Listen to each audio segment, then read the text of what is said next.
The sunscreen bottle landed beside my wrench before I even realized Isla Monroe had crossed the rooftop. I was tightening a loose bolt beneath one of the shared deck chairs, half crouched in the heat, when her shadow fell across my hands. She wore a pale blue cover-up over a dark swimsuit, her hair twisted off her neck, and the expression she usually saved for moments when she knew I was trying not to look at her. "Since you're already pretending to be useful, Mason Avery, help me with my back." She sat on the edge of the chair, turned away from me, and pulled her hair over one shoulder. I had lived 30 feet from Isla for 8 months, but that was the first time she had ever made the distance between us feel dishonest. I picked up the bottle and tried to sound normal. Most people start with hello. She glanced back at me. Most people don't spend 10 minutes repairing a chair nobody asked them to repair. I told her loose furniture was a public safety issue, and she said my dedication to the community was deeply moving. That was how we usually handled each other, she provoked, I answered, and neither of us admitted how carefully we had learned the other person's timing. I squeezed sunscreen into my palm and warned her it was cold. That sounded less like a warning and more like an excuse to delay, she said, but her voice softened when my hand touched her shoulder. Her skin was warm from the sun, and I suddenly became aware of every small movement I made. I spread the lotion carefully across the tops of her shoulders, then down the center of her back, keeping my touch steady and giving her plenty of room to pull away. Isla did not move. She only lowered her chin slightly, and the teasing confidence in her posture gave way to something quieter. A breeze lifted the edge of her cover-up where it rested beside her, carrying the smell of coffee from Priya's shop downstairs and the faint salt of the ocean several blocks away. When I finished, my hand lingered for half a second longer than it needed to.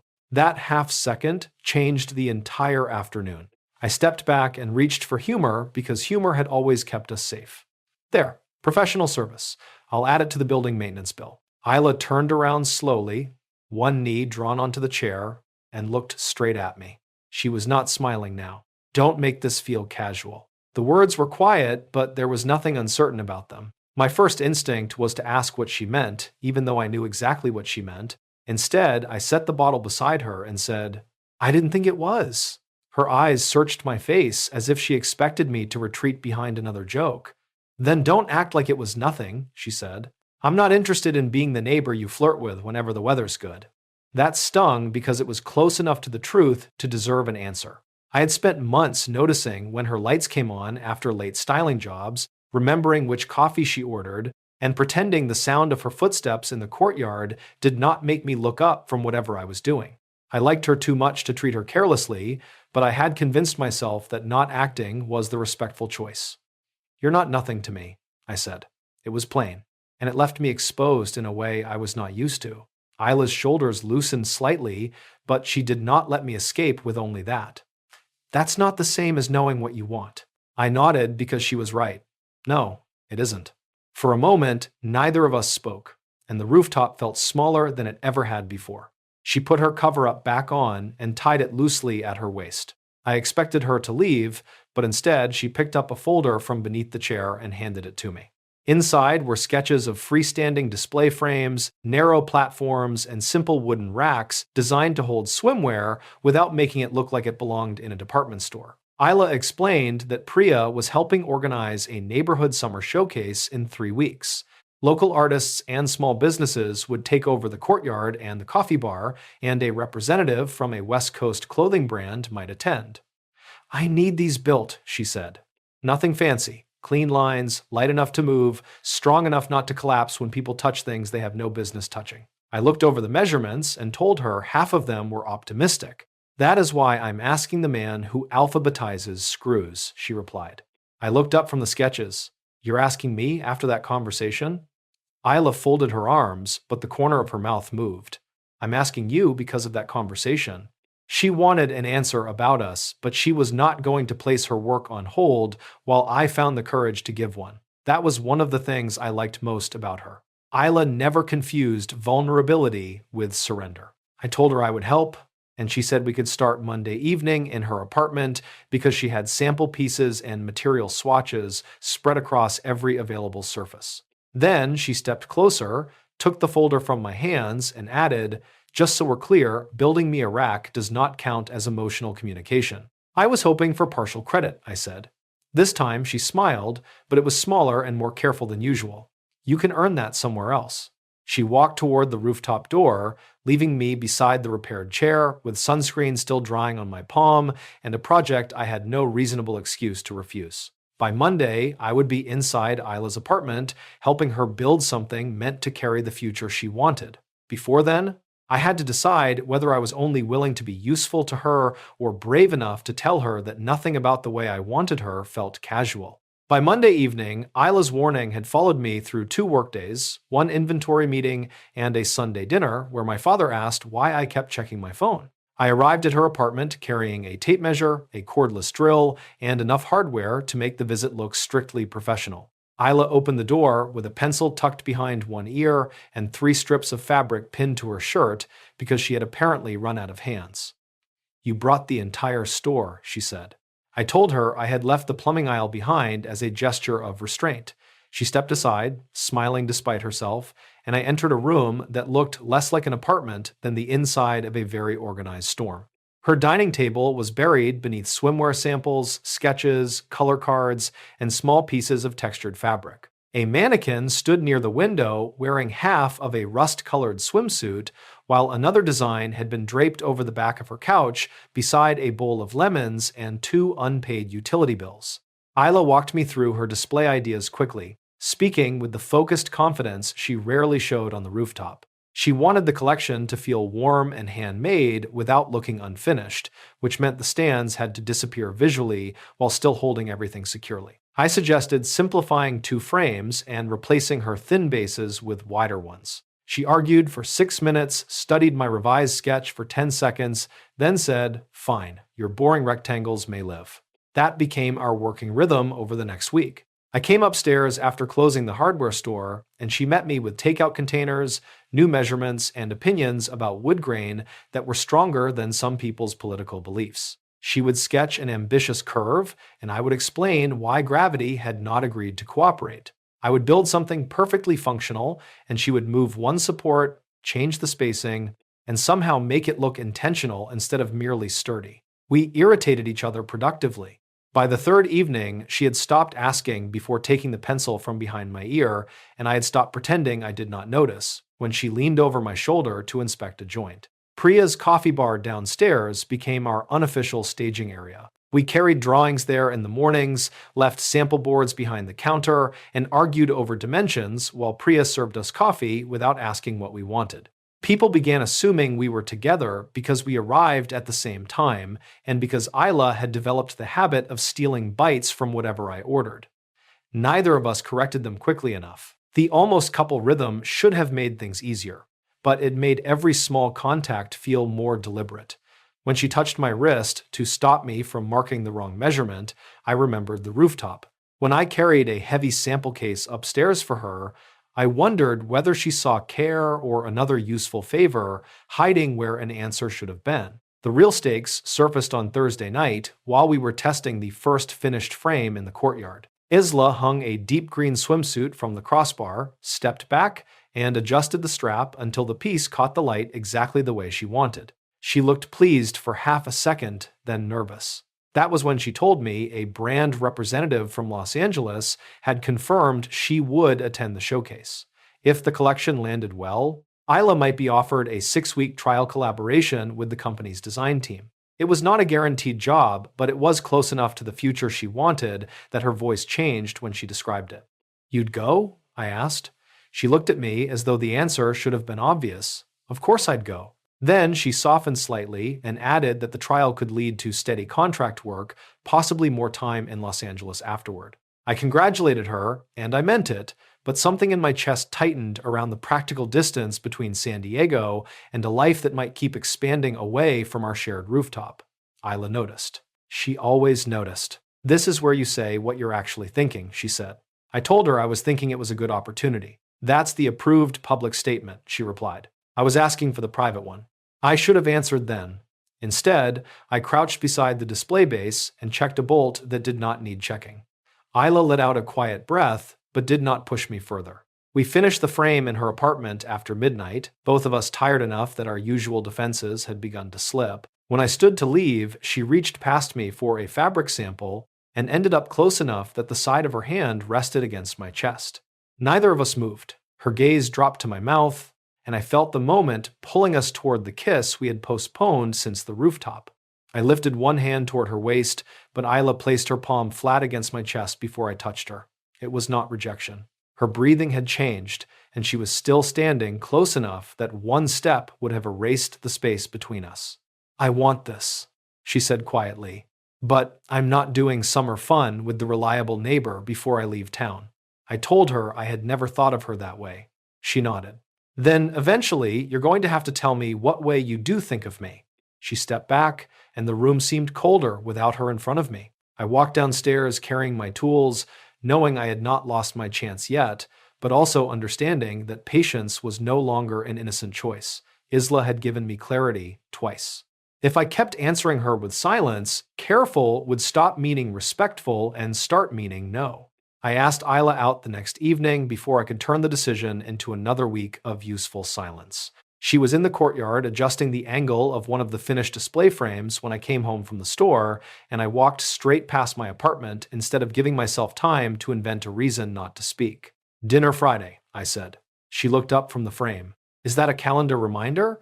I told her it was a date invitation, a real one, and that I was asking because I wanted to take her somewhere without measurements, power tools, or Priya pretending not to watch us. Isla studied me long enough to make my confidence feel rented. Then she smiled. "Friday works." "And Mason?" I waited. That was almost emotionally efficient. Friday night felt different before either of us touched. Isla met me outside the building in a red sleeveless top, dark jeans, and small gold hoops that caught the light every time she turned her head. I had planned dinner at a quiet restaurant near the waterfront, but she spotted a night market across the street and changed our destination before I could mention the reservation. We ate dumplings from a paper tray, argued over whether a ceramic lamp shaped like a fish was charming or deeply unsettling, and listened to a guitarist play under strings of white bulbs. Without the display project between us, I expected conversation to become harder. Instead, Isla asked direct questions and waited through the seconds it took me to answer them honestly. I told her that my father's health scare had pushed more of the hardware store onto me and that I was still trying to understand whether responsibility meant accepting every problem myself. She admitted that the LA opportunity excited her enough to make her afraid of how much she wanted it. At a stall selling old postcards, Isla picked one showing the San Diego skyline from decades earlier. She said the city looked strangely small without all the buildings that had come later. I told her most things looked simple before people added their lives to them. "Are we still discussing architecture?" she asked. "I'm trying something new where I occasionally say what I mean." She placed the postcard back and stepped closer. "How's that going?" I looked at her and said, "I've wanted to kiss you since the rooftop." The confidence in her expression shifted, not disappearing, but opening enough for me to see the nerves beneath it. "That long?" she asked. "Longer." That was just when pretending became embarrassing. I did not reach for her until she closed the last inch between us. My hand settled at her waist, and she touched the front of my shirt as if confirming I was really there. The kiss was slow at first, neither of us interested in confusing urgency with certainty. Then, Isla's fingers tightened lightly against my chest, and the careful distance we had maintained for months disappeared beneath the market lights. When we separated, she stayed close enough that her breath warmed my jaw. "That didn't feel casual," she said. I told her that was the point. She smiled and kissed me once more, shorter this time, but somehow more intimate because neither of us could claim surprise. Before I walked her upstairs, Isla reminded me that we needed to load the sample cases and 2 display frames into Priya's borrowed van the next morning. A local photographer had offered to test the setup before the showcase, and Isla had secured a studio window from 10 until noon.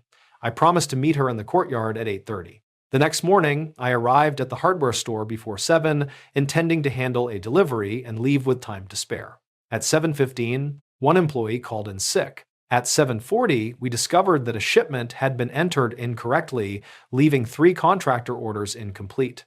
My father tried to step in, became lightheaded, and refused to sit down until I took the clipboard from his hand. I told myself the problem would take 20 minutes.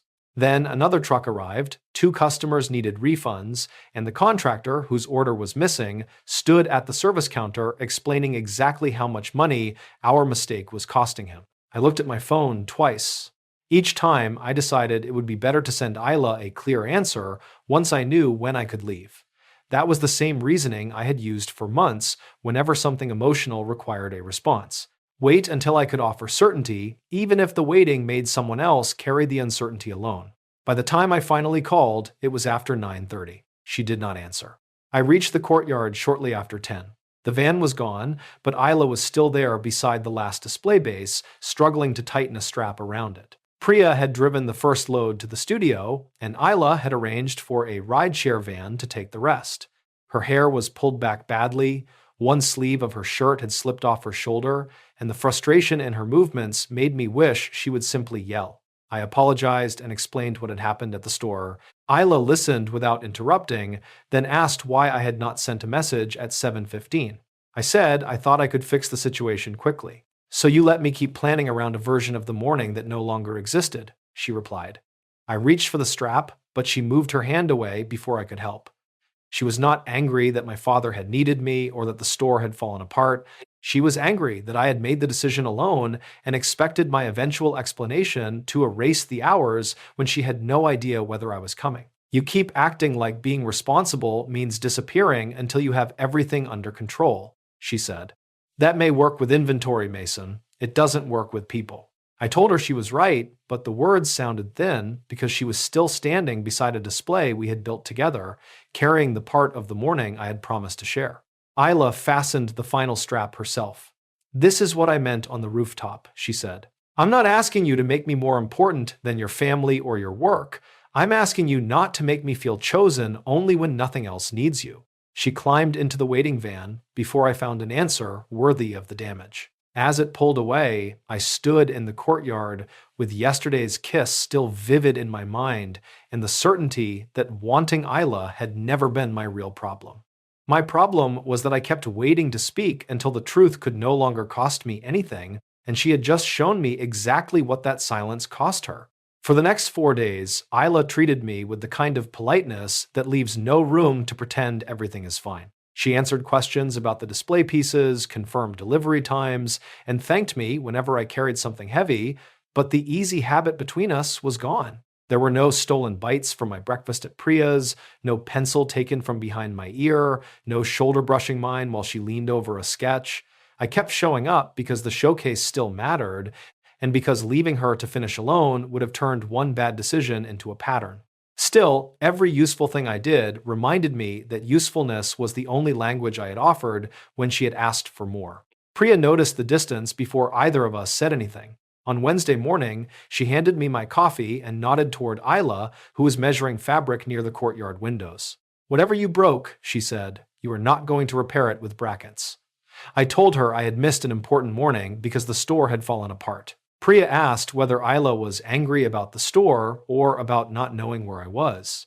I did not answer, which was answer enough. She wiped the counter and said, "Helping someone is good. Making them guess what your help means is exhausting." Then she moved on to another customer before I could accuse her of running an unauthorized counseling service beside the pastry case.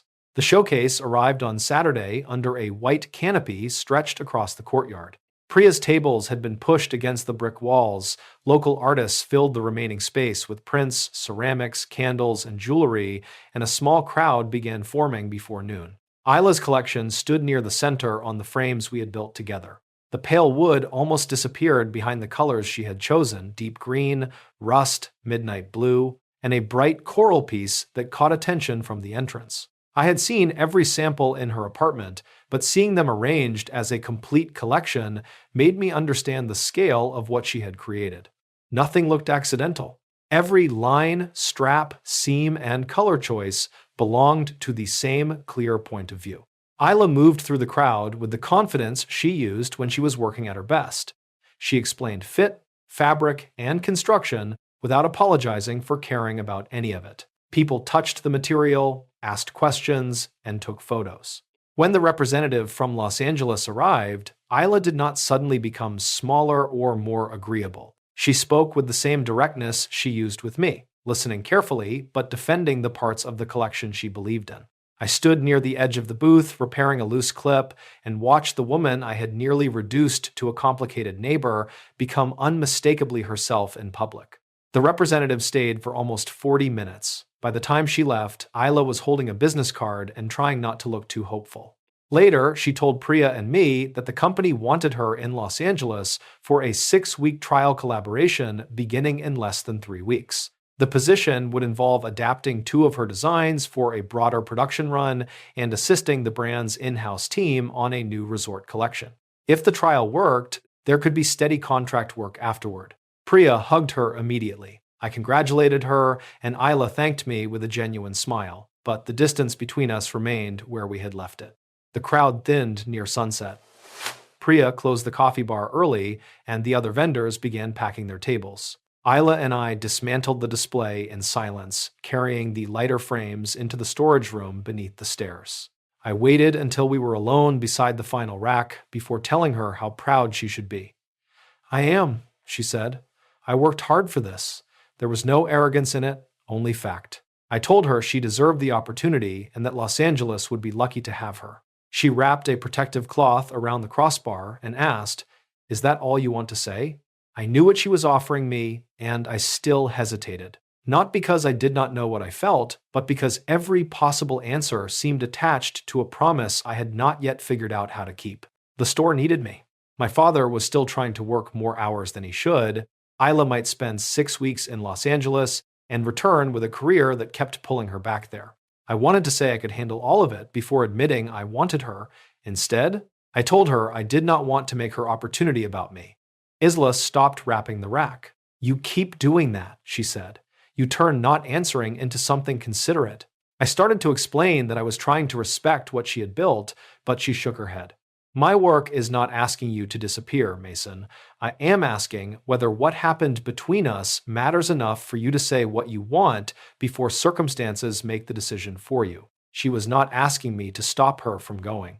She was not asking me to offer guarantees no honest person could make. She was asking me to stand inside the uncertainty with her instead of waiting for it to pass. I told her that I cared about her, that the date had mattered, and that missing the studio had been a mistake I regretted. Every word was true, but Isla's expression did not change. "You care," she said. "You help. You show up when you know how. I believe all of that." She folded the cloth over the rack and fastened it with a strap. "But I am not going to keep translating your actions into a relationship you refuse to name." The sentence landed harder than anger would have. I had thought my restraint protected both of us from promises made too quickly. From where Isla stood, it gave me all the closeness I wanted, without requiring me to risk a clear rejection. She lifted the final display base, and I took the other side without asking. Together, we carried it into storage, moving with the old coordination that had once felt intimate and now felt like proof of how easily we could become nothing more than capable neighbors. Outside, Isla locked the storage door and put the key in her bag. She said she had accepted the Los Angeles offer and would leave after the showcase materials were delivered. Then she looked directly at me. "Unless you have something clear to offer, I need to treat you like a neighbor," I almost dated. Her voice trembled slightly on the last 2 words, but she did not look away. I wanted to reach for her. I wanted to tell her not to reduce what had happened between us to almost. Instead, I stood there with every careful thought that had ever protected me turning useless in my head.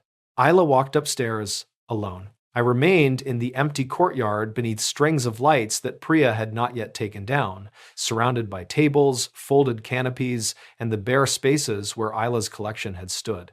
For the first time, I understood that hesitation was not the absence of a choice. It was a choice that made someone else absorb the consequence. Isla had already chosen her career, her dignity, and the kind of relationship she would accept. If I let her leave believing I had nothing clearer to give, I would lose her without ever having risked enough to deserve a different outcome.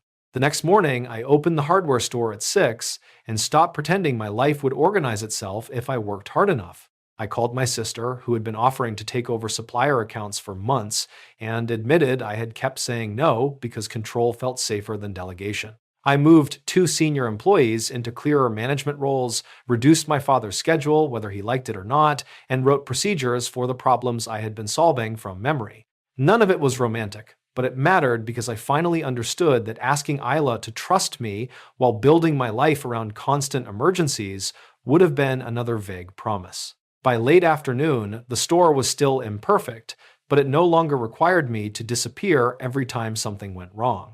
I spent the evening finishing the collapsible garment rack we had sketched during our first week of working together. It folded flat enough to fit in Isla's car, opened without tools, and held twice the weight she would realistically put on it. Months earlier, I would have delivered it and hoped the gesture said everything I was afraid to say. This time, I treated it as what it was, a useful object, not an emotional substitute. I carried it upstairs the following morning and found Isla's apartment door open, cardboard boxes lining the hallway, and fabric bags stacked beside the wall. She stood in the middle of the room, wrapping samples in tissue paper, wearing an old gray shirt and the guarded expression she had used since the showcase. "I finished the travel rack," I said. Isla looked at it, tested the folding mechanism, and ran her fingers along the smooth wooden frame. "It's good," she said. "Thank you." She started to lift it toward the boxes, but I kept one hand on the base. "That's not why I'm here." Her eyes came back to mine. I told her I had reorganized responsibilities at the store, not to impress her or prove I could eliminate every future problem, but because I had finally admitted that my way of handling pressure was not sustainable. I explained that I had spent years making myself indispensable and then using that responsibility as evidence that other people had to wait. "You were right," I said. "I keep trying to act reliable instead of telling people what I'm choosing." Isla folded her arms, but she did not look away. "And what are you choosing?" The question was simple enough that there was nowhere left to hide. I told her I wanted a real relationship with her. I wanted dates that were planned on purpose, mornings that did not depend on whether the store behaved, and the right to miss her when she was in Los Angeles without pretending distance had made the decision for us. I did not want something temporary until her career became inconvenient, and I did not want her to stay in San Diego simply to make loving her easier. "I want you when your work is here," I said. "I want you when it takes you somewhere else. I want to be the man you can count on, but I also want to be the man who tells you clearly that he is choosing you." For one hopeful second, I expected the truth to fix everything. Isla's expression softened, but she did not step toward me. "I believe that you mean it right now," she said.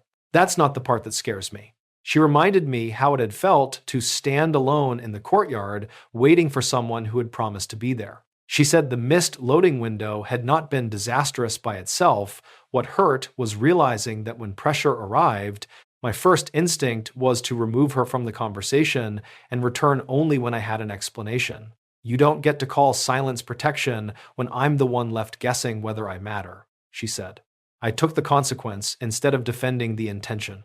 I told her she was right and that I could not ask her to erase what happened because I had finally found the correct words. I could only change what I did next. If the store called during dinner, I would tell her what was happening instead of vanishing. If I was uncertain about travel, time, or what I could promise, I would say that uncertainty plainly. I would not make her decode affection from furniture, favors, or completed tasks. "I'm going to get this wrong sometimes," I admitted, "but I won't keep making you carry the part I refuse to say." Isla looked down for a moment, pressing her thumb against the edge of one cardboard box.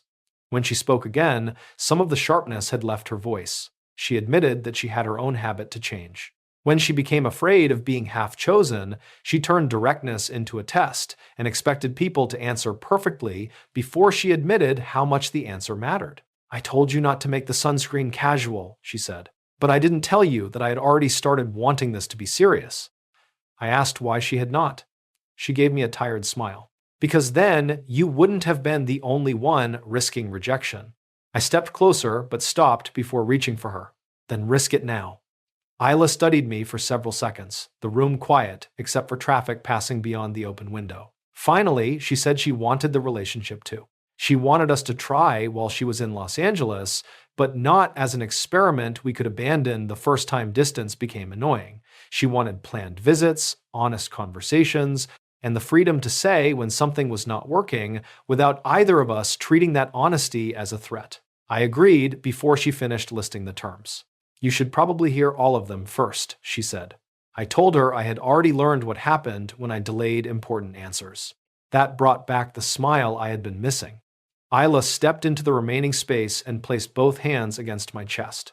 This is still scary, she said. Good. I'd hate to think I reorganized an entire hardware store for something emotionally convenient. She laughed, and then she kissed me. There was no market crowd around us, no rooftop sunlight turning the moment into temptation, and no unfinished question disguised as flirtation. Her fingers curled into my shirt while my hands settled at her waist, and the kiss deepened with the relief of two people who had finally stopped asking the other to guess. When we separated, Isla rested her forehead briefly against my chin. I told her the garment rack still did not count as emotional communication. No, she said, glancing toward it, but it may earn you partial credit. I kissed her again, and this time she smiled against my mouth. We had not solved the distance, my family responsibilities, or the uncertainty surrounding her new opportunity. We had done something harder and more useful. We had chosen the relationship without requiring the complications to disappear first. Now, we had to prove that choice in the days before she left. Choosing Isla did not make the next 12 days simple, but it changed the way we moved through them. We stopped pretending that affection would automatically solve scheduling, distance, or my tendency to disappear into work when something went wrong. On Monday, a supplier delayed an order that threatened to keep me at the store until midnight. Instead of deciding Isla would understand later, I called her before lunch, explained what had happened, and asked whether we could move dinner to the following evening. She was disappointed, and she said so without sharpening it into a test.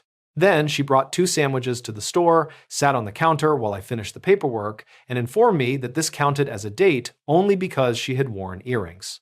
Isla changed her habits too. When the Los Angeles company sent 3 rounds of revisions in one afternoon, she did not joke that the entire industry hated her and then expect me to recognize the panic beneath it. She knocked on my door, held up her laptop, and said, "I need 20 minutes to be scared before I start solving this." I made coffee while she paced through the changes, and I listened without trying to repair a problem she already knew how to handle.